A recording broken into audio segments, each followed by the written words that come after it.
Tak čaute, dneska zase úspešná rybačka. Tento je určite dlhší kapor ako včera. Už má zase problém sa zmestiť do podložky. Ešte k tomu zakrmovaniu včera vlastne vždycky pred každým náhodom hodím presne na to miesto. Naozaj už sa snažím čo najpresnejšie nahadzovať 3 bomby partiklu a vlastne potom tam nahodím nástrahu. Dneska to bolo na rozpustnú betu. No a na tu som mal záber, na kukuricu nie. Takže už ryby zjavne sú tam.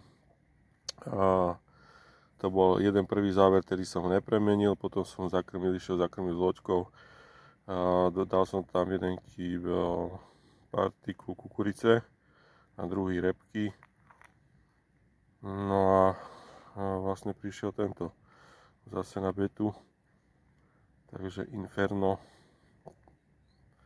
spolu s Kilbyrom, popkou, alebo čo to je, wafterka, takže teším sa, naozaj krásny kapor. Tak, chvostisko veľký, súboj, jak patrí,